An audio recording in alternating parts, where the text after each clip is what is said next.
Hey everybody, welcome to Matt Men, your source for all things professional wrestling. I'm AJ Zarian. I'm joined by the baddest mom on the planet, Rich Stambolian. Baddest ma'am around, baby. The baddest Uh, ma'am around. I can't believe they cashed in on the Becky Lynch thing and they released they went from the man t-shirts to the mom t-shirts. The mom. You know how many they're gonna sell of that? A, You know, a and friggin' million. I they missed it by like 2 weeks. That shirt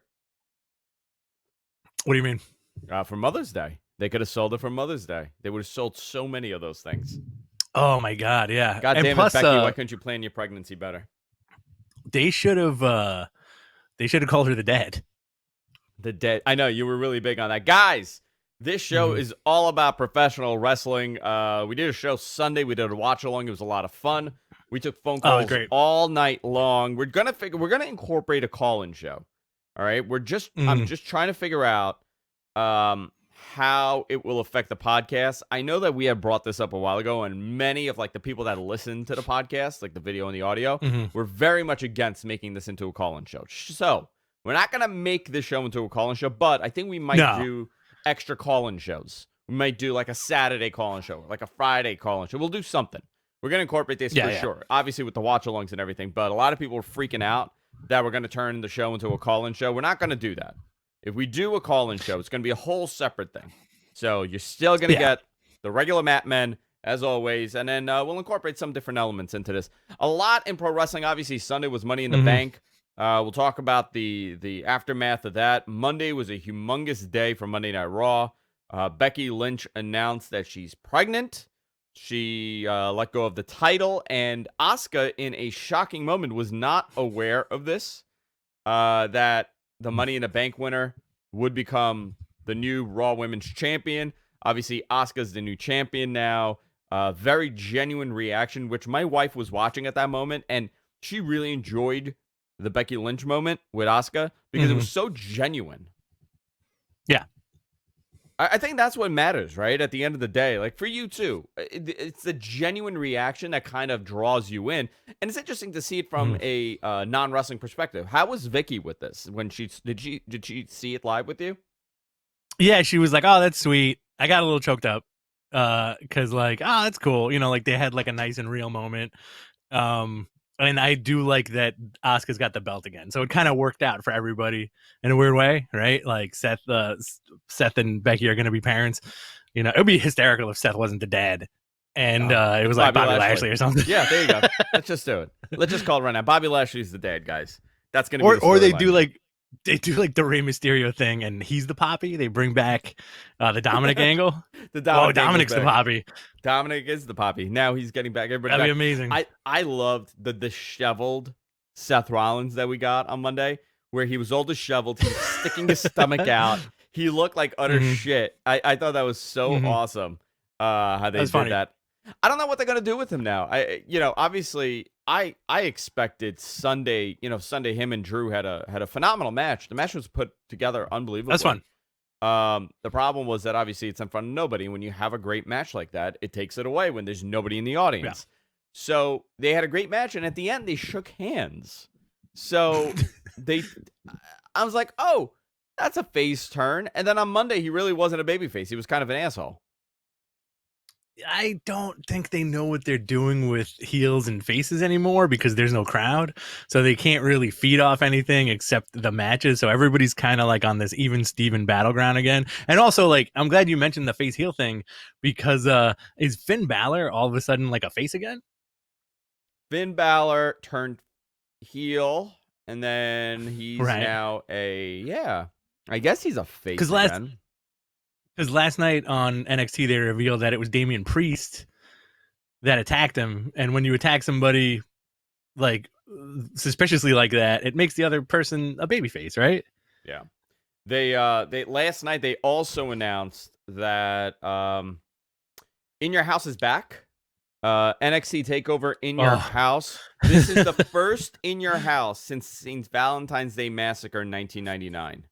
That was the last pay-per-view with a In Your House name, which is interesting. Wait. Yeah, I'm pretty excited. I wonder if they're gonna like dress up the set for In Your House. Oh, that'd be awesome. Do you think the main event is gonna be Diesel versus Sid? to commemorate the first in your house. Can you imagine if that's the surprise main event? It's that's the moment. It's I don't know. Some matches, obviously, we kind of have an idea what they're gonna do. I thought. Do you want to backtrack a little bit? Do you want to talk about the pay-per-view very quickly? I want to get your opinion of it. Because it was a very mixed reaction. I think our view is a little skewed because we're having a lot of fun while we're watching it. Oh, so much fun. So when I watched it with everybody, I had a great freaking time. I thought it was a really fun pay-per-view. I watched it again the next day. I was like, I could see why certain people didn't like certain elements, but I did enjoy the Money in the Bank match. I did enjoy the Seth Rollins match. The tag team match was really good. There's nothing wrong with what they did. It just a lot of things don't hit when you don't have an audience. Yeah. So, like you said, it was a whole lot of fun watching it with everybody and people that we haven't really talked to and people that we talk to a lot and taking the call-ins. And so it was a whole lot of fun. And I think that's the way watching wrestling should be. And I'm glad we do the watch-alongs. I think it's been keeping us sane also during the quarantine. Yes. But so like it was a quick pay-per-view. Apparently there was a mandate from on top that says if we're going to do no audience pay-per-views, they're going to be a lot shorter. And I was very pleasantly surprised by that. It was under 3 hours, right? It was under 3 hours. Everything kind of went super quick. The last two matches were like half an hour ish, like because they combined them, right? Yeah. So like the women's and the men's ended up being like a solid half an hour. Seth and Drew were like 20 minutes. Braun and Bray had a nice 10-minute match. Told a good story. And like I did like the Bailey Tamina thing. I thought that was kind of fun. And then everything else was just like a little bit of filler, New Day retaining, like that's cool. But I also think that's going to set up Otis for cashing in with Tucker. So here's the thing, right? I want to get your opinion of this. I'm trying to figure out what they do with the cash-in with Otis. I was very surprised with the Otis cash winning. You were the one that called it. You said, it might be cool if Otis wins this. I don't know if somebody told you anything, but I'm curious how they present this right now because Drew's an ultimate babyface. So he's not going to cash in on Drew. Right. Yeah. It would be funny if he beat like Drew. I think it would be hysterical if they do it right and he beats Braun and then becomes this champion that wins in wacky ways all the time. Like he just wins by accident. I think that would be fantastic for the character. Okay. I could get into because that's how he won Money in the Bank, right? Like AJ and Baron Corbin screwed up and AJ dropped the briefcase right into Otis's hands. Yeah. I don't know. Here's how I see this. If he's not going to win it, right? There's multiple scenarios here. One, they could be preparing him for a monster push, right? As a comedy character on the top, which they don't have really right now. They don't have a top-tier comedy character. Sometimes WWE really likes to do this. They like to get a comedy character and put him on top and see how it goes. I don't... Either you're going to push this guy to the freaking moon with this. The title's going to go on a heel, and you're right. I could see him winning accidentally and doing almost like a Mick Foley type win, where the odds are stacked against him. You don't think he's going to win the title, and oh my God, he does. He beats this heel. Right now, you have two top baby faces as their champion, so it's not happening today. Obviously, you have a year to do this.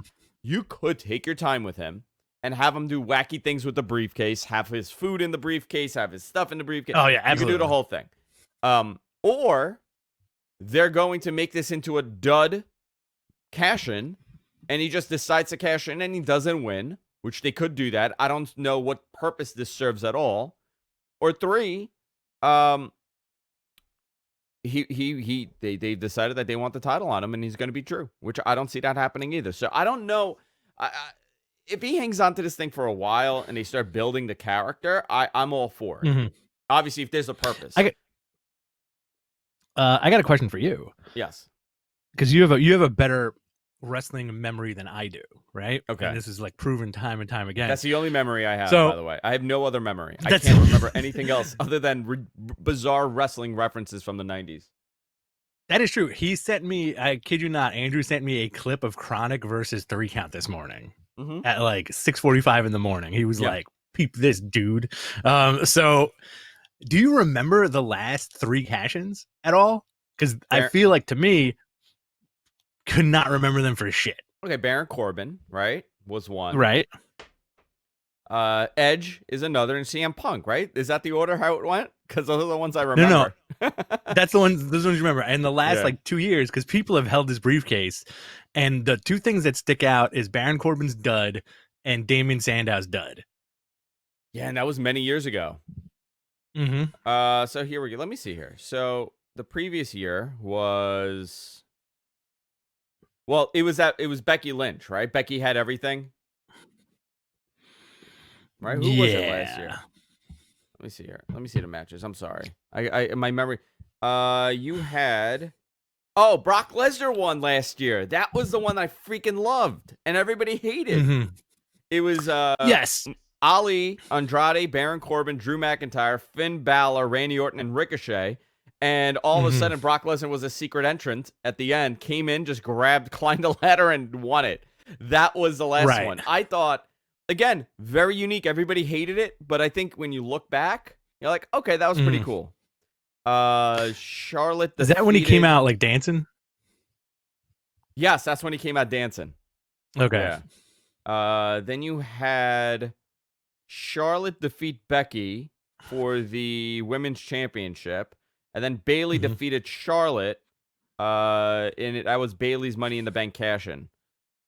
Carmella. So, okay, so Bayley won last year for the women. Let me see the men because it gets so complicated. So 2018 was, I believe, Baron. It's very convoluted, Corbin, right? 2018 was Baron.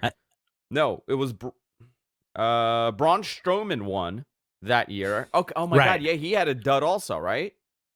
Yeah, and I think he cashed in at one of the Saudi shows, if I'm not mistaken. I can't remember. But Baron had 2018. Yeah. So you have Brock Lesnar. You have Otis, right? So 2020 Otis, right. 2019 Brock. Then 2018 you had Braun. I think 2017 was Baron. Yeah, 2017 was Baron. And then 2016 was probably something that made sense. Who got this one? Dean Ambrose. That was a good cash in. Dean Ambrose, look at this. Dean Ambrose defeated Alberto Del Rio, Cesaro, Chris Jericho, Kevin Owens, and Sami Zayn. What a different world we're in today. Oh my God, yeah. As far as, but that was a good cash in because that belt swapped hands twice that night, right? When I think Seth got it, and then Ambrose cashed in, and then let's see, Ambrose got it. Yes, Seth Rollins beat Roman Reigns for the WWE Championship. Then Dean Ambrose beat Seth Rollins in 9 seconds. Yeah, interesting. You know, a lot changed. Do you want to talk about the Del Rio story? Boy, what a crazy story this is. Yeah, this dude is bonkers. Dude, that's nuts, man. Really bonkers. This is a sick man. There were based on everything that's obviously being said here. Del Rio left WWE on really weird terms, came back, and then left again on really weird terms. The whole thing with, there's a lot of stories now that I expect to come out about him that people were talking about when he had his TNA run. Okay. It was pretty well known that this guy is not very stable. And dude, did you see his mugshot? Mugshots never look good. No. He looks possessed. The allegations it looks like he's on a lot of drugs. Are terrible. Police say that he proceeded to tie up the woman's hands with boxing straps and put a sock in her mouth and assaulted her sexually for hours with objects that were near. This is a crazy story. Now, I don't know. This is not good. I don't know. I think he's pretty much done when it comes to wrestling or anything at this point. I think he's done. He's just done. It's it. He's going to do like 20 years in jail right now. Dude, that was this in the States or was this in No, Texas. Was this in Mexico? No, Texas. Okay. Yeah, that's not a good look. Not a good look at all. Terrible. So that also broke on Sunday. But right now, let's talk about the current product. Raw. I watched Raw. It was fine. It was okay. Wasn't terrible. Yeah, sure. It was okay. Amazing how they've decided that the pay-per-view needs to be shorter with no audience, but they're not doing that for TV. With a 3-hour I Raw. mean, they've been throwing in intermittent clips of past events in the last few weeks, right? Just a stall. Do you fall asleep? Yeah. No, I'm okay. Are you about to yawn? Oh. was that a sneeze or a yawn? I was. I just drank my coffee, so I'm about to hit my my peak. Hit it, baby. I'm about to hit it. Yeah, like Monday Night Raw has been like, I'll watch it just because I want to do my due diligence for the show. But I think this Monday I was watching it while doing other things. I was definitely doing like background noise Raw after like I'll always watch the first hour and then I'll start like just doing shit around the house. You know, I don't know how you watch Raw. I generally watch it in bed. Mm-hmm. And I covered in hummus. I just covered myself. I cover myself in hummus in my bed, and then I just watch Monday Night Raw every day. I just watch it. You know, like generally I watch Raw, right? And we're live tweeting and everything. It's been really difficult to do that with a lack of crowd and energy. So my watching is more like in the background. I'm watching it, just like taking notes if there's something big that happens, so I remember for the show. But outside of that, it's not a very exciting watch along for me. NXT and AEW, a little bit different. AEW had a ton of people in the audience this week. Yeah. Lax restrictions. Yeah, so I don't know if you saw, there was a wide shot that they had, and it looks like it's people on staff that are in the crowd, but they have the two on the side, so it looks kind of, obviously you could see people around the ring, which is great, because that's the shot that you want.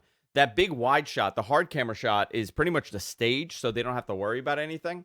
With filling that, but there were a couple angled shots of the crowd, and there were like groups of like 10 people every now and then, which I thought was unique. They had clusters of people, and it really filled up the noise. Like when you watch that show, it's so much more energy. And forget about if you like AEW or not, right? I get it. Some people are not into it. That's fine, but it's a very different feel than the WWE product because there's no noise with the WWE product other than the announcers and the guys in the ring. This has a lot going on. You know, you got the heels on one side, you got the baby faces, there's crowd participation where they're beating up on each other, and then you got the people in the back that are really making that building sound full. Much easier to watch. However, I did not enjoy this week's AEW as much as I have the last 3 weeks. I think they kind of hit a weird point because next week's the go home, obviously. I thought NXT was a better show overall. They did a lot more to build on NXT. I thought I really liked AEW. I liked AEW a little bit more. Some of the NXT stuff, it's not boring, but I'm just like, all right, like it's okay. The no crowd in the audience kind of bothers me a little bit with them. Yeah. You know, it hurts a little bit, and also I think at this point it's a matter of AEW had the right idea first, so we can't do the same thing. Otherwise, the perception is that we're copying them, right? Yeah. The one, and this is the stupidest gripe in the world, but the one thing about AEW where it was kind of like a womp womp moment for me was I really thought Cody was gonna gun that friggin' giant truck and end up in the arena somehow. And he just knocked over like a couple of cones. Yeah. He's like, I don't want to take the risk. I think that was it. He was like, yeah. If you want to go down this card, it's actually a pretty stacked card for this pay-per-view, and obviously this would be tremendous. I want you to envision that this is happening in Vegas, and then a lot of it will make sense, right? Because Double or Nothing takes place in Vegas every year. They do it at MGM Grand. Really cool building, really cool vibe. The crowd is, obviously we're in another realm. This is a very different show, but this is what we have today. Pre-show match is going to be private. It's a good card. It's a very good card. Private Party versus the Best Friends to determine the number one contender for the AEW World Tag Team Championship. Britt Baker versus Chris Stratlander. I feel like Chris Stratlander has cooled off a lot. And not because of anything she did. I think she's over with the crowd, and without a crowd, there's really... She's green in the ring, but she's very over with the crowd. So her gimmick is majority crowd participation and them like in the boop thing and the alien thing. That's gone. So it's not her fault, obviously. But Britt Baker shined during this whole quarantine thing. She's really found her own, which is great to see. You're gonna get a Nyla Rose versus Shida in a no count out match for the AEW Women's Championship. I'm curious to see what they do. Yeah, Hikaru Shida is great, and I think Nyla's figuring out, what she is. I think Hikaru Shida is gonna take it in that match. You think so? I think Nyla's coming into her own in this as a monster heel, though, right? I guess so. There are certain like everybody, there are certain people on the AEW roster that like kind of don't do it for me, and it's a very small amount. I feel like it's tough with Nyla Rose because as I feel like you immediately think like Awesome Kong, right? But they can't do that. Which is obviously you can't really ape that because when Awesome Kong was that monster female heel, there was nobody better, right? There was really nobody with her size or I guess or style even, right? Nobody existed. By the way, my skin just blew up. Do you see this? I'm bleeding. Are you okay? Out of nowhere. I don't know. Oh my God, what's happening? Yeah, it's like my skin just decided that it's a weird. It's just bleeding from nothing. That's very weird. Did you shave your arms today? No. That's a weird part. Is it like a shaving cut? Hemophiliac. I'm just bleeding nonstop now. I think Deacon's slowly poisoning you. 100%. You also have Darby Allin versus Colt Cabana versus Orange Cassidy versus Rey Fenix versus to be announced. A casino ladder match. A TBA. They don't do TBD. TBA. Turnbuckle Al. In a casino ladder match for a future AEW World Championship match. Who do you think takes this one?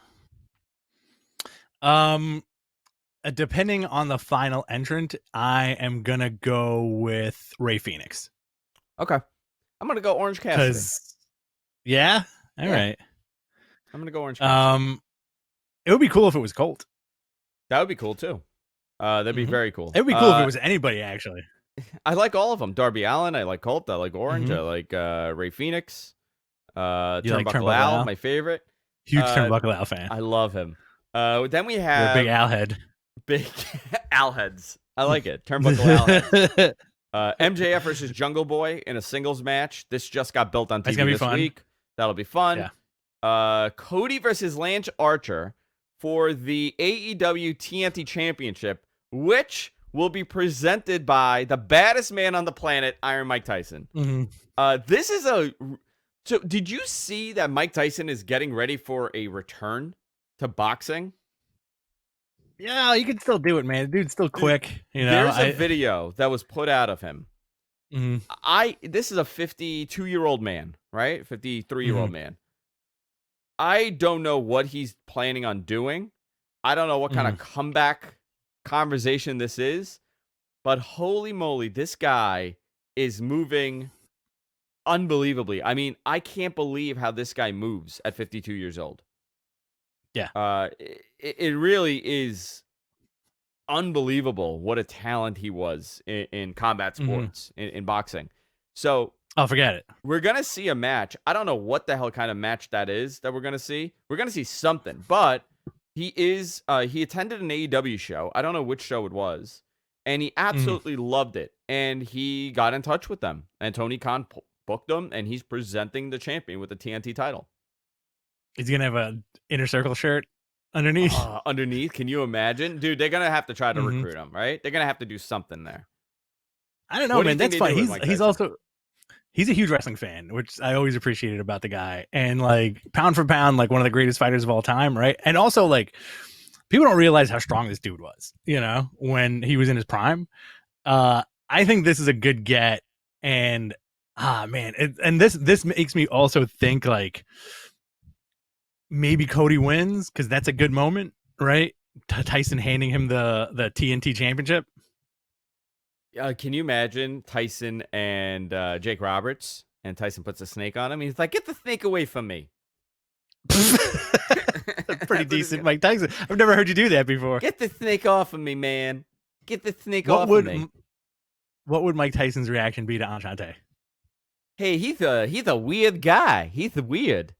That's what he would say. That's Dusty Rhodes. That's the same guy, dude. It's a couple shades darker. Same voice, same everything. That he has the weirdest Brooklyn accent I've ever heard in my life. Let me just tell you that. Mike Tyson. So it's there. You think so?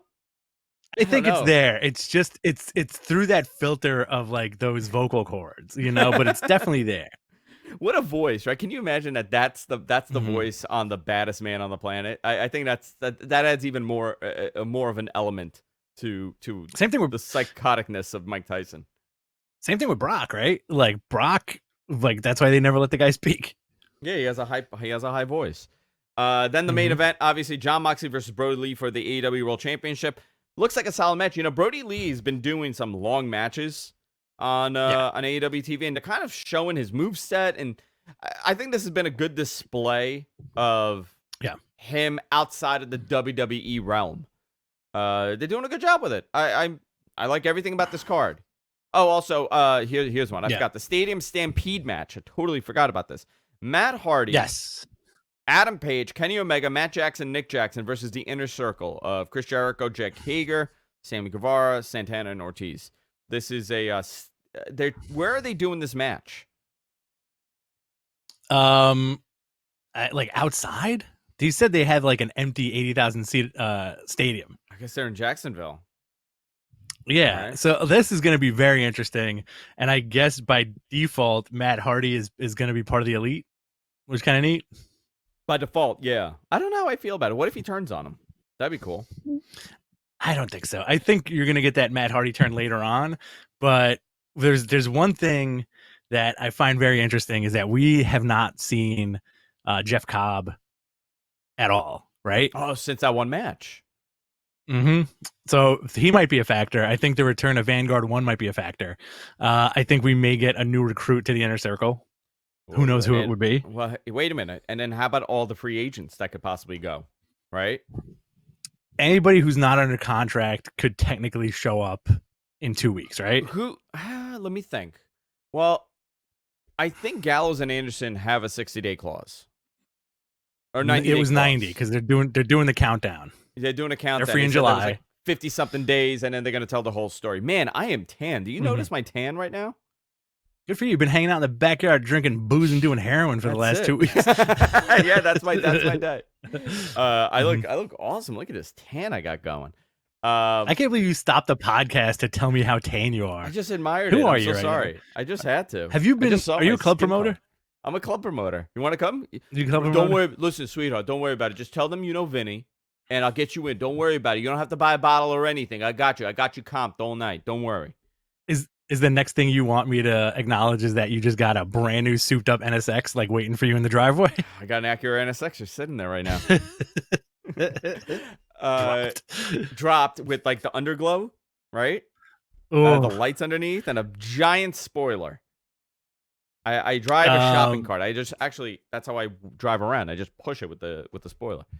You look tan. You look very tan. Thank you. That's all I needed from you. I just wanted you to acknowledge it. You want me to acknowledge your tan? Yes. Oh, regularly. Whenever I get a tan, I want you to tell me, you know what? You got a nice tan. Who's the tannest wrestler in current wrestling? Hulk Hogan. Oh, no. Current wrestling? Current wrestler. I don't know. None of them really have a good tan going. Can I make a bad pun? Yeah, make it.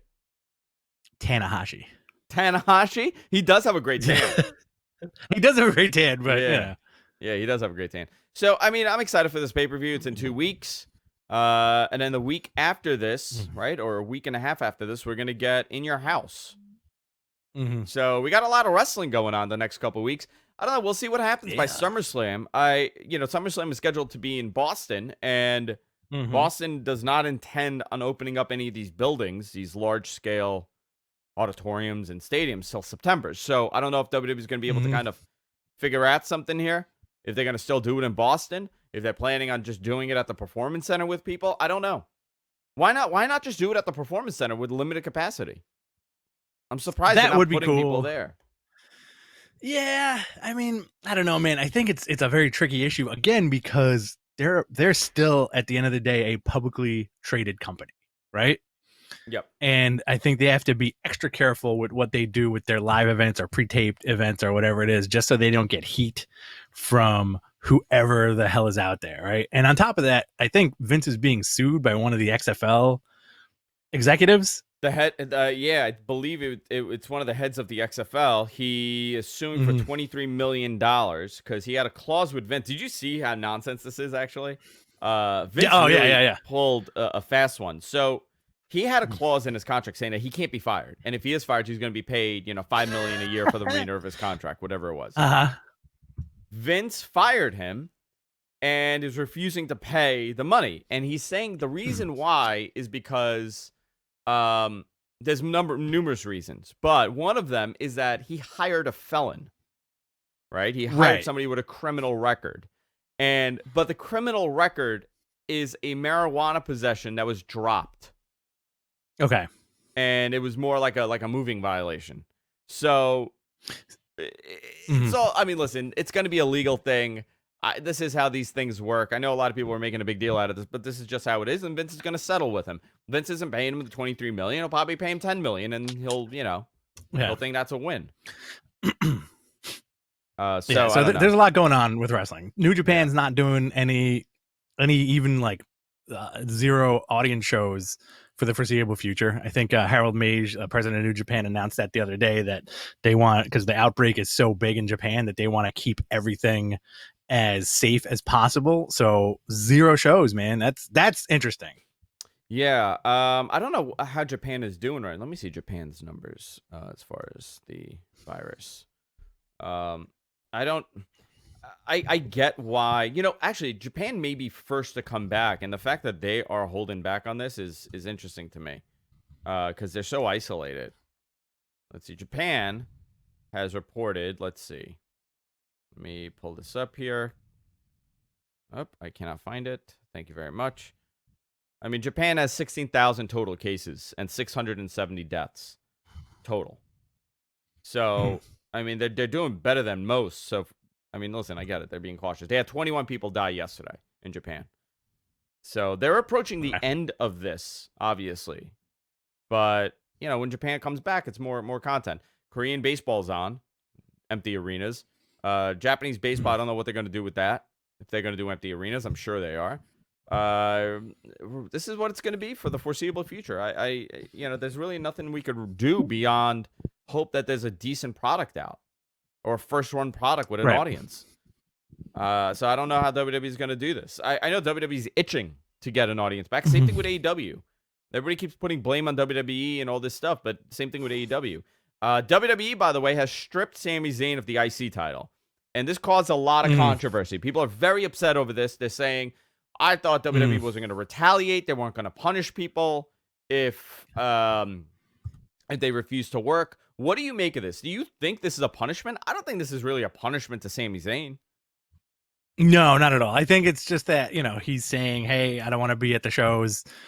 I don't feel safe. And they need a belt on TV. But they also did the same thing with Jordan Devlin because he couldn't make the trip overseas because of the virus too, right? So they took Jordan Devlin's title. They took Sami Zayn's title. Sammy's been vocal about it on social media, which, who knows if it's a work or not. But yeah, that's the thing. Is he working everybody, or is he serious? Because here's the thing. I unless there's something more happening behind the scenes that we don't know, I think stripping you of a title is not a punishment.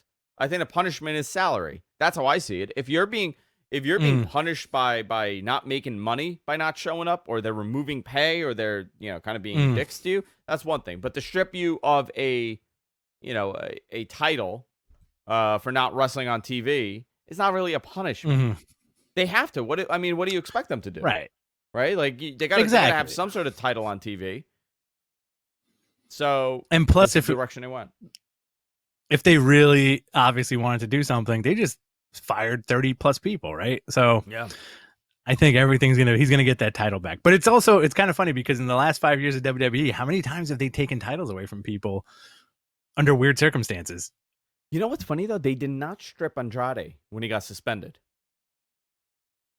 and he was gone for 30 days, right? But they love that guy. They love, that's the thing. They love him.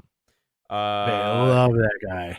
Yeah, there's more to the story. Let me just say that. I'll tell you off the air. But there's a little more that I'm hearing. Sometimes, here's a great example.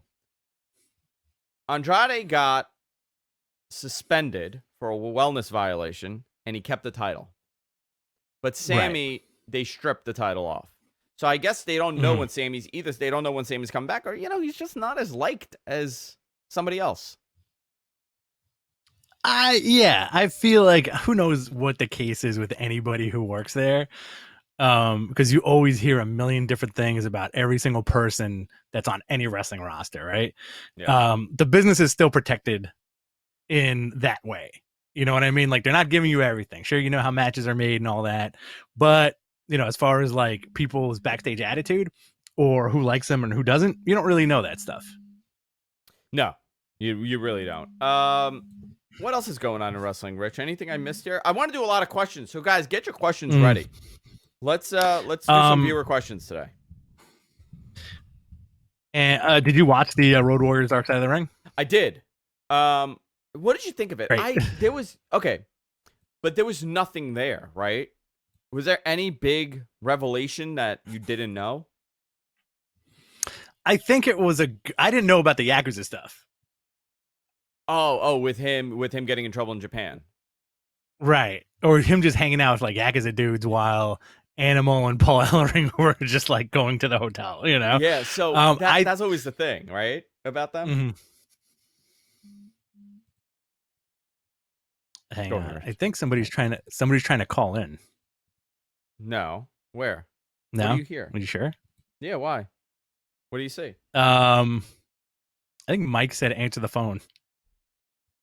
Oh, no, there's a buzzing happening somewhere. And that's what okay, that's weird. Yeah. Never mind. Also, the screen is black. What is going on? What phone? Where? Who? What happened? What screen? Okay. What's happening right now? What's happening? Where are we? Yeah. So here's the thing. I thought it was fine. The Road Warriors are fascinating. It's a fascinating. I don't think there's ever been a tag team that's been as over as them. If you think about how big, gigantic these guys were, they're the last of the traveling. I guess the traveling tag teams like that. Was there another tag team in that era that was as dominant in the 90s? I mean, I can't think of a tag team that was as popular as the Road Warriors. No, not at all. The Road Warriors were like, I was very excited about this episode just because, like, at the end of the day, it's the two like biggest, baddest dudes like on the planet as a team, just beating everybody up on Earth, right? Yeah, that was a gimmick. That was a gimmick, and I like that. I think it didn't get as dark as the other ones, obviously, like it wasn't as dark as the Herb Abrams or the Benoit one, but I think this is made by wrestling fans, and who doesn't want to talk about the Road Warriors, right? I always find it interesting. I thought there was going to be a big revelation at the end. I think people have. I thought it was a good episode. Next week is the one, right? Next week is the Owen Hart episode. Oof. That's the one that they've been really pushing. They needed another. I guess this could be considered a filler episode. It was fine. It wasn't anything crazy. The biggest surprise was for me this year was the Dr. Death episode, which was really interesting. I think a lot of people didn't know the story because it was so many years ago, and it's not something that's discussed. Like, he's not a name that's discussed in pro wrestling. I've always found him interesting because he was in an era where there was no breaking out because the talent was so high on that upper level. You couldn't break him out. But I think if he survived into the 90s in WWE, it could have been a very different monster heel situation for him. Oh, absolutely. He does the only other podcast we really talk about on this show, a wrestling podcast, like other wrestlers podcasts. So he was on they got Dr. D on Talking Shop a couple of weeks ago. And he kind of expounds on his story even more, and it's fascinating. Yeah. Do you think the bounty hunter stuff is completely fascinating? Well, he would have been a huge reality star, right? That's what he wanted to do. Do you think Dog stole a little bit of that? I don't know. I mean, it's very similar. It's very Except similar. Dog was just in Hawaii for the most bounty part. Hunter. What a bizarre guy, huh? Yeah, I love Dog the Bounty Hunter. You want to hear something funny? Yeah. I'm not going to name names, but a girl that you and I both know, Okay. who's not our wives, huge thing for Dog the Bounty Hunter. Like sexually. Like sexual, like she has like a thing for Dog the Bounty Hunter, and I always found that like insane. Not even like preposterous. I'm not going to shame anybody for that. You got to tell me off the air. You got to tell me off the air. I'll tell you off the air. Yeah. Love Dog. I love it. That's such a bizarre thing to be into. Guys, get your questions ready. Get your questions ready here in the chat. We're going to answer some questions. I think maybe, do you want to do a second show next week? Middle of the week where we take phone calls. Yeah, absolutely. And I'll have a call screener for that. We'll do a call screener. Can we, that would be good. Would that go on YouTube? Yeah, why not? Okay, cool. We're going to have Suncast like tweak that a little bit. Yeah, we'll have a call screener. It'll be fine. Cool. Guys, get your questions ready in the chat. Post them here on YouTube. We do show each and every week. We've been doing it on Thursdays recently because I think that we could talk about AEW and everything. So get your questions ready. Post it in the chat. We'll be taking phone calls on a phone call show. We'll do another. We got a lot of time on our hands, so we'll keep doing this. Let's see here. So here's the thing. Season 3 of Dark Side. Bob goes, is there going to be a season 3? There is going to be a season 3 of Dark Side of the Ring. There's a couple leaks of topics that people want to see. What is something, Rich, give me something that you would like to see on Dark Side of the Ring. Shawn Michaels' drug abuse. Oh, man. Do you think they're going to go near that? I don't know. Like, because he like got like reformed and all that stuff. But like there was, I feel like as a wrestling fan, there was that tension of him losing his smile and all this stuff that everybody says about Shawn, which is it's a two-edged sword what people say about Shawn who worked at WWE at the time, where they were like, yeah, I don't know what this guy was thinking with half the stuff that came out of his mouth, but also he could be the greatest wrestler of all time. You know what I mean? So there was always like that half and half like division between what people said and the actual facts, right? Yeah. But we've all heard those stories. We've heard it, yeah. I'm trying to think, like, what can they do? Like, they need 10 episodes, right? Like, what are some topics that we haven't heard or we haven't seen that would be interesting for the series? I mean, there's so much, right? There's so much. The Plane Ride from Hell is a great story. I'm trying to, the Plane Ride from Hell, that would be awesome. But again, like, most of those guys are under Legends contracts, so you're not really going to get like the full. Yeah, they're not going to talk. I find that fascinating, that whole story. I can't place the wrestler. I feel like really bad for not remembering. The dude in Japan who got killed by getting stabbed with a blade that was covered in urine. Ricky Dozan. Yes. Yeah, that would be a good episode. Ricky Dozan would be a good episode. Was it Ricky Dozan? I believe Ricky Dozan was killed. Yeah, he was killed. Yeah, with the blade with urine. Yeah, I believe it was Ricky Dozan. I could be wrong.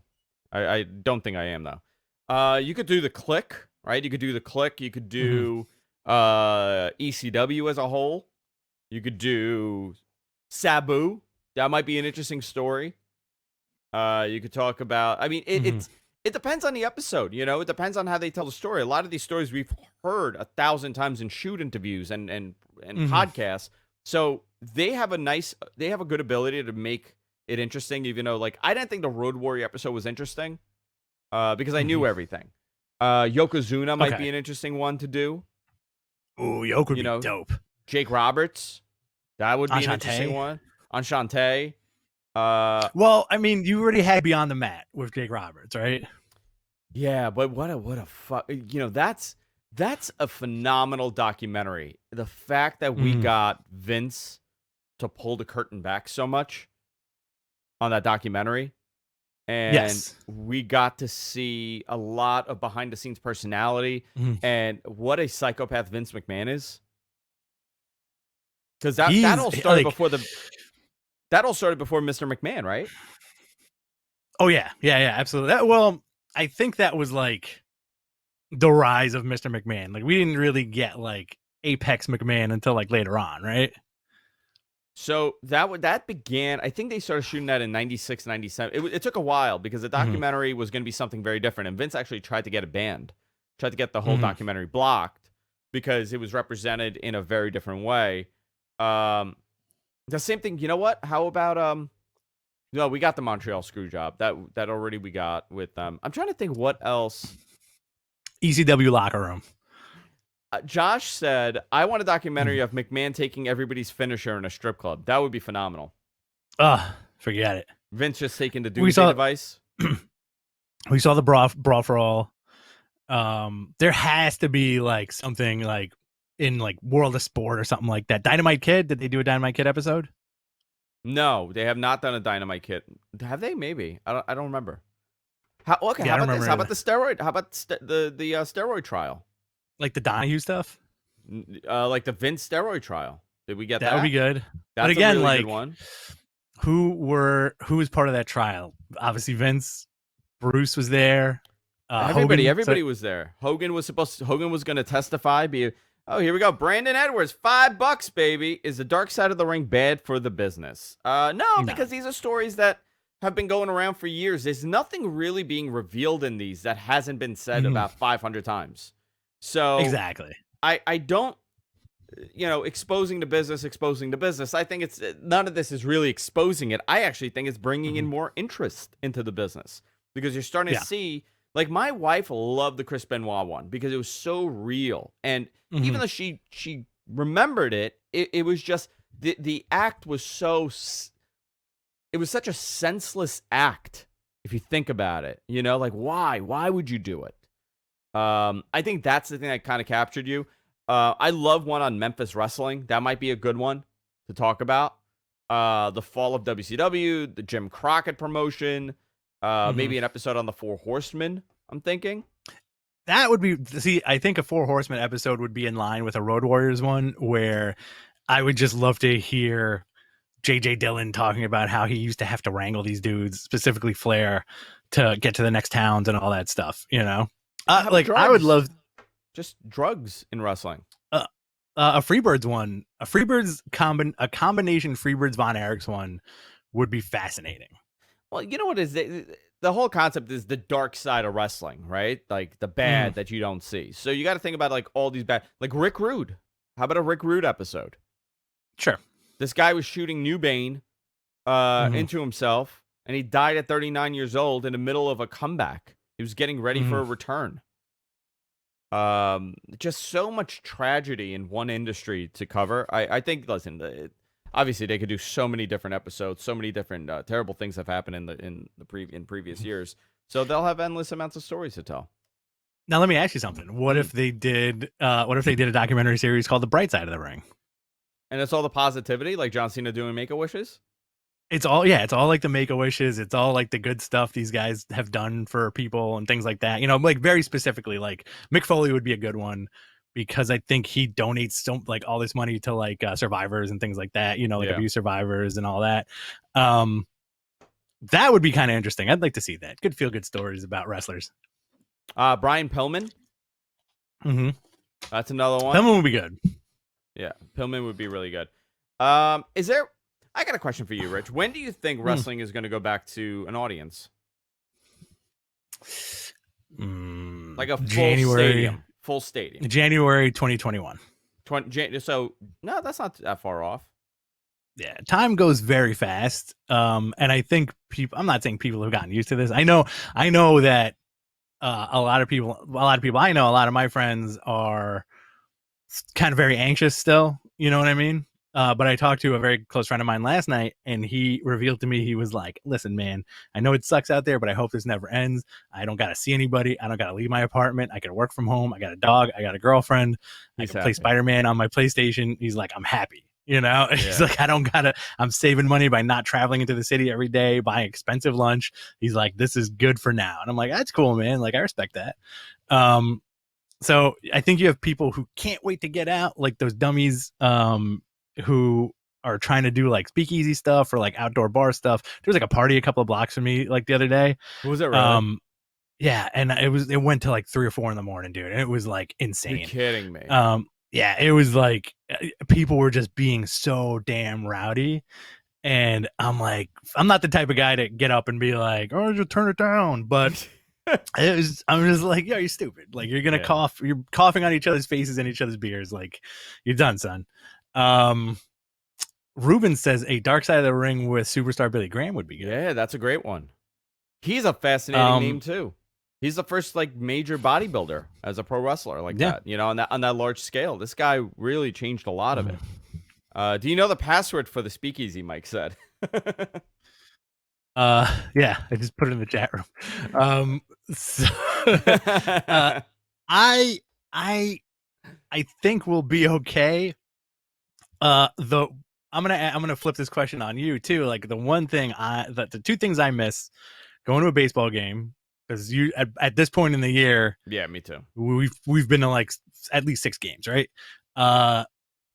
Probably like going to like a metal show, like a small metal show, and like bar hopping with my wife, right? But that's fine. I don't have to do this stuff. What about you? Like, what are your top 3 things that you wish you could do? Oh yeah, definitely baseball. I mean, listen, it's May, right? This is the best time. I love going to baseball in May, and I love going to baseball in the fall when it's enjoyable, and people are really passionate about it. I think it's going to be weird. Here's where I think there's going to be a problem, right? Like for now, I get it, right? Like right now, people are very anxious, like you said. People are very nervous. They don't know if they want to go out. They do want to go out. Like whatever. That's fine. You could be as nervous as you want. But here's where it gets weird for me. I think we're going to get a lot of shaming of people going to public places. We're already seeing it. Like certain states have opened, right? They've opened their bars and restaurants that weren't really affected, like Wisconsin. And everybody's taking this photo of this bar in Wisconsin, and they're just shaming these people for being too close to each other. I think we're going to get a ton of that. I think we're going to get a ton of social media shaming of people that are actually going out from the people that are still staying in. I think that's going to become a whole thing. I just think I think it's not a good situation for anybody, and I get it. People are shaming, and then like there's Steve Austin got called out on social media for wearing a mask, and somebody was like, "Hey, buddy, you're a communist" or some shit like that. Yeah, and then he's like, and he read, "Shut up, dude." That's what Austin wrote to the guy. It's a weird time in history, and also I think this speaks to the impatience of people, and like anything medical, it's cyclical, right? So God forbid everything gets open and all of a sudden we get wave 2 of this nonsense happening in October because people didn't listen. There's a giant. Did you see the fight at the Sizzler the other day? I love fights. Red Lobster. Was it Red Lobster Day fight? The Mother's Day fight. Yeah, the Mother's Day thing. Oh, so ridiculous. She slapped one of the listen, people are crazy. Team Zubek asked in the chat room, has everybody lost interest in New Japan? I just realized that there's no G1 climax potential this year. Yeah, I this is, right now we should be talking about the G1 coming up. I think New Japan's going to be fine when they start. These guys absolutely. They run a lighter schedule, so as an American, right? Like as international viewers, we don't get New Japan every single week like we do WWE 3-4 times a week. So right. I don't, they're kind of hidden from this. Like they'll be fine when they return. They start doing shows. They'll be okay because they run a limited schedule compared to WWE or AEW. Well, AEW runs the same thing, I guess, maybe a little more. So New Japan's gonna be fine when they open up. They'll do it maybe later on in the year. Maybe the G1 becomes they do it in September, leading right into Wrestle Kingdom. That would be cool. Also, New Japan's been doing a good job of like releasing stuff for free on their website and also releasing like interesting things. I think they just put out like an Okada documentary and they put out that weird movie with Tanahashi called My Dad is a Heel Wrestler. Dude, it's not bad. A lot of fun. Have you seen it? I watched it. It's a lot of fun. Yeah, it's not a bad movie. What was his name in it? Like the big cockroach? Yeah, he's a heel. And then they find and then the son pretends that he's the babyface. Right, we got a question in the chat room here from Bachelor 3000. When Enchante debuts, will Who's That Girl by Eve be his theme song? Who's that girl? Na na na na na. Oh, that's a good. I still think it should be. I still think it should be It's Raining Men. But that's too. I think that's too much of a cliche. 2 on the nose. Go with 2 what on the works, nose. buddy. I want a little. I want it to be a little. I want you to go when you hear it. That's what I want. Like what? What about that song? Make him say. I like that song.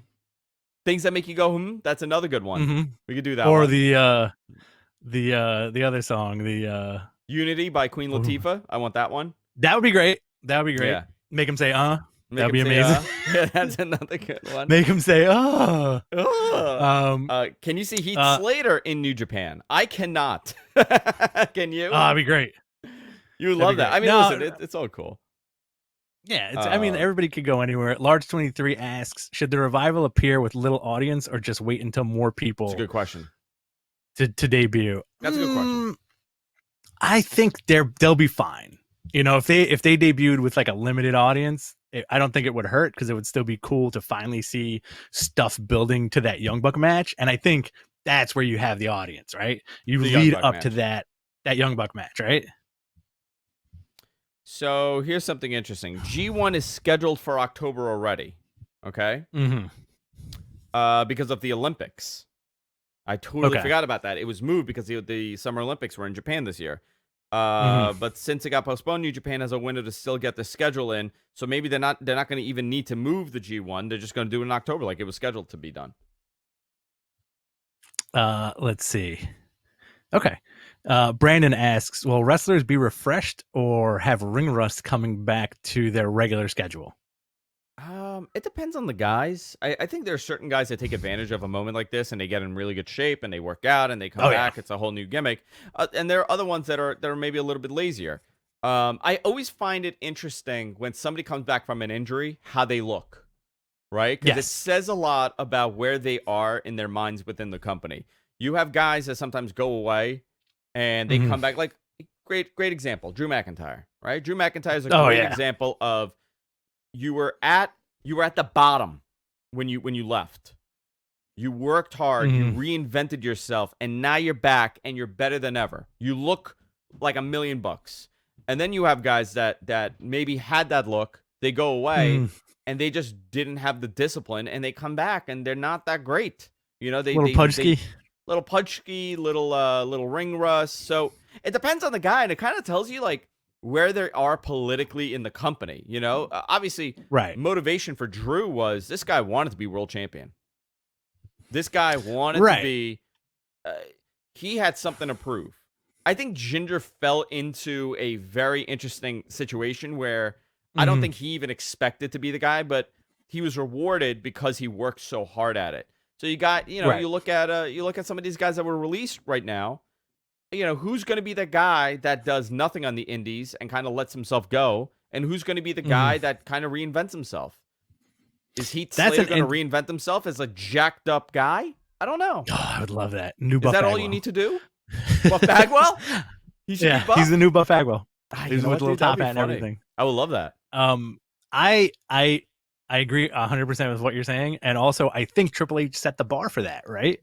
Like, have you ever seen somebody come back as jacked as he did? No, you know what? Great example, dude. I mean that's actually the best example of a guy that is just so driven. With every injury, this guy came back looking like $1 million. He never went away and came back looking like shit.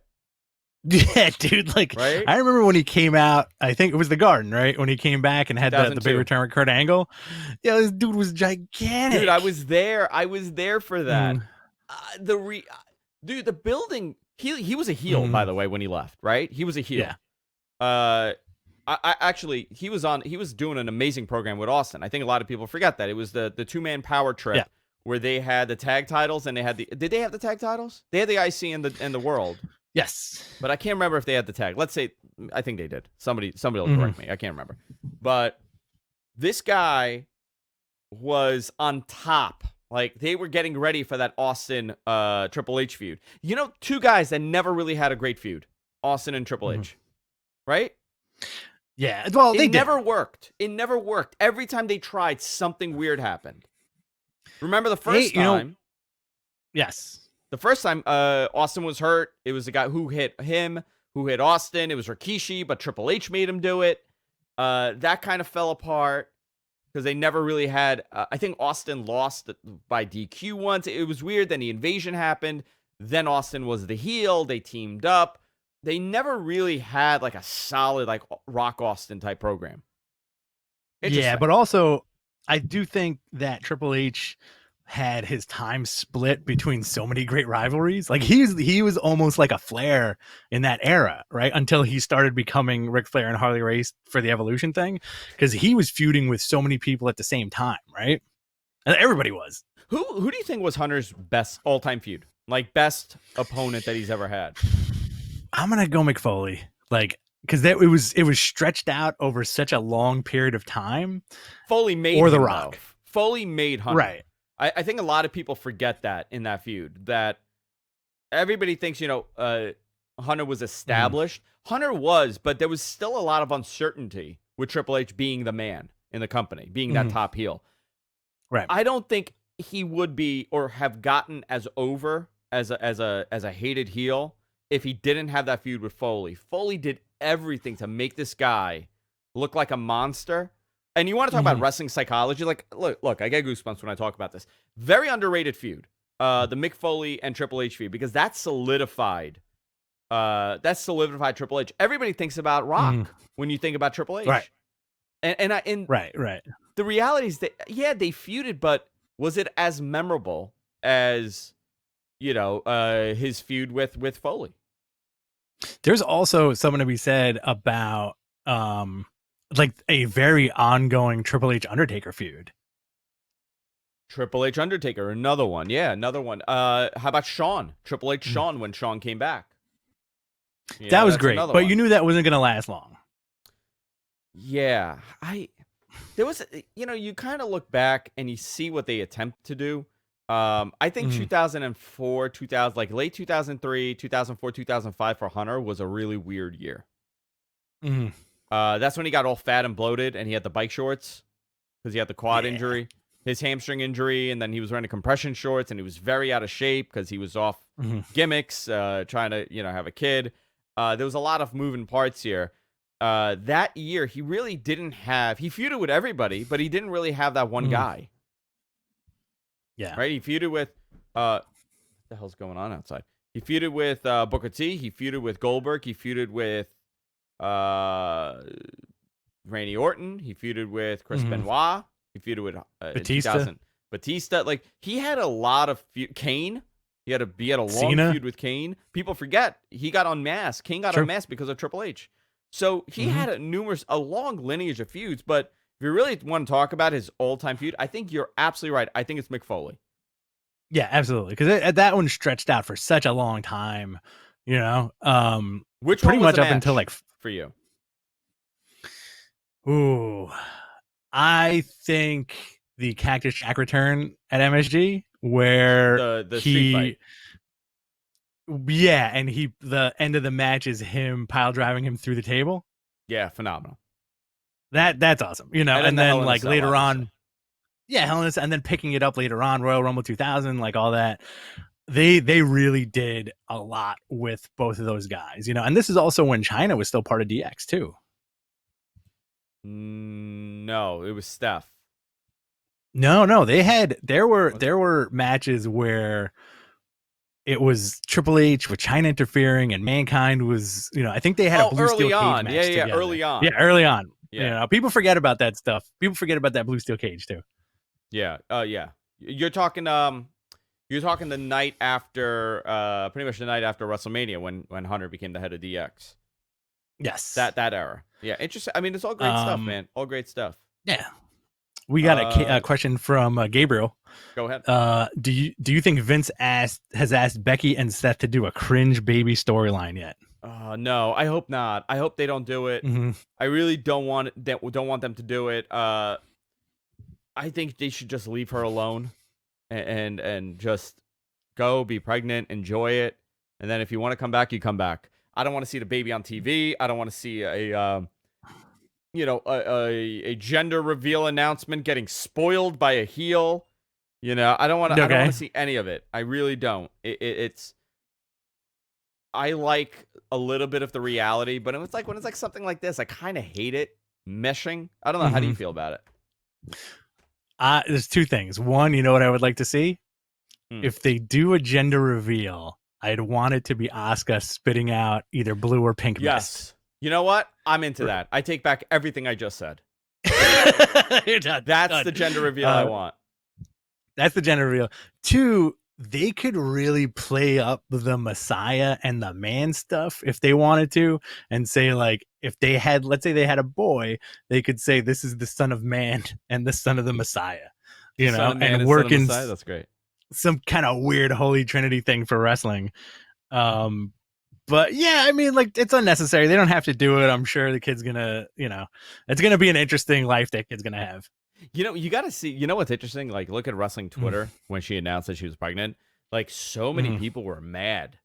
Like, so many people are angry that she's pregnant. So, and I was just looking at the timeline, and I was like, how do you have these reactions? Like, this is a TV show. Like, people are like, oh, right. There she goes she ruined her career. She's 30-something years old. She wants to have a family. What do you want from her? And it's also like a person and a baby. Yeah. Yeah.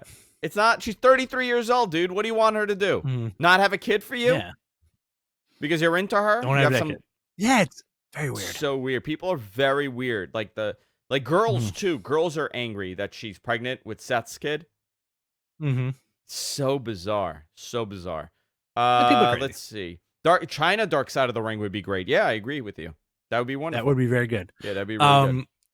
I saw that Roman Reigns is on Cameo this week. Oh, did you? How much is he charging? $250 to say what up.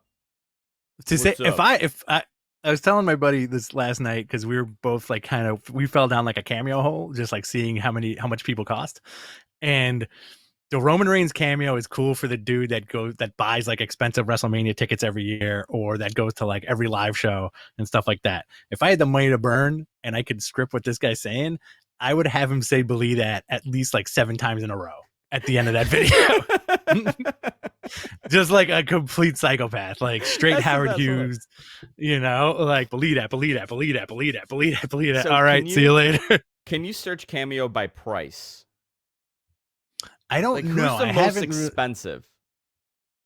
One of the guys from Impractical Jokers is like $350, which I find very, very odd. I think Kurt Angle's like $100. Who the hell's Tony Rica? I don't know. Are you on Cameo right now? Pro Wrestling? Yeah, I'm on Cameo right now. Tony Rica was a wrestler.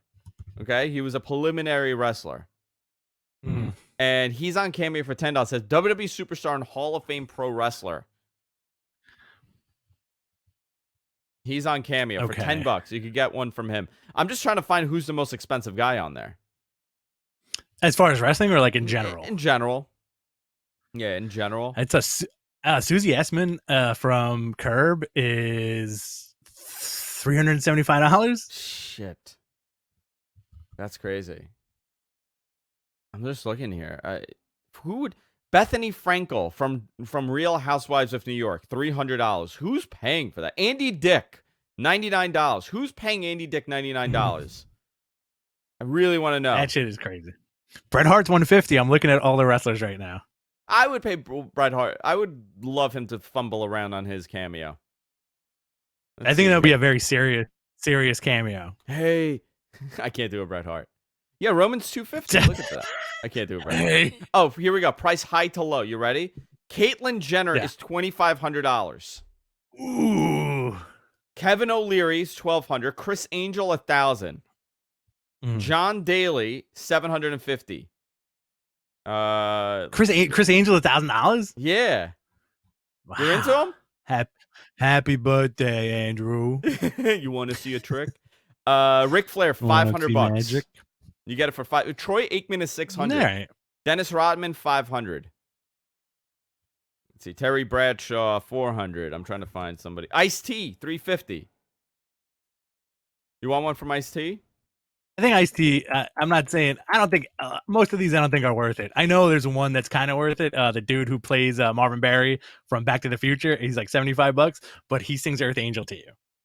Dolph Lundgren, $250, right? Yeah, I'm into that. I'm cool with that. Crazy. Let's see. What else do we have here? I'm really into this. Dog the Bounty Hunter, $200. You want to get one of Dog? $200. $200. Mahalo, Rich. George Mahalo, Hamilton. Rich. How you doing? George Hamilton with his beautiful tan, $200. Who's But this is ordering kind one of like from a him? weird. This is kind of like a weird hole that It you is. fall into, right? Dude, Michael Rappaport, $75, $175. Forget it. Rey Mysterio, $150. For Rappaport? Yeah. Would you take one from Rappaport? No. I watched his. I'm not. I think he's all right. Michael Rappaport? Yeah. See. Violent J, Insane Clown Posse, $125. No, thank you. Let's see here. There's a whole bunch. All right. Virgil, Yeah. $300. $25. $25 for Virgil? $25. All right. What else do we have, Rich? Before we wrap it up. That's it. I think we're done. That's it. We're done? All right. We're done. Let me see here. We're done. Let's get out of here, bud. All right, let's get out of here. All right, guys. That's it. We're done for this week. You want to talk about we'll talk off the air when we should do a call in. Yeah. Eric said, I paid $100 for Rappaport to watch my movies. He didn't. He just hit me with some. Okay. I mean, who's paying Michael Rappaport $175 and be like, listen, it's good, it's not good, I don't know. That's all I hear.